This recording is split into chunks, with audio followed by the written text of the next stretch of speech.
এইতে আজকে দুপুরের খাবার এখন খেয়ে নেব। খিচুড়ি রান্না করলাম, সাথে শুটকি ভর্তা, আর এই যে খিচুড়ি, মুরগির মাংস আর কাঁকরোল দিয়ে আলু দিয়ে মুরগির হাড়গোড় দিয়ে রান্না করলাম।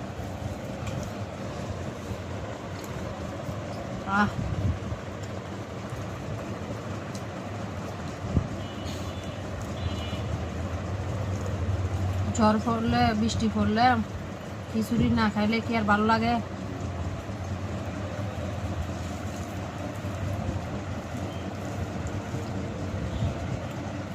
অনেক অনেক মজা হয়েছে।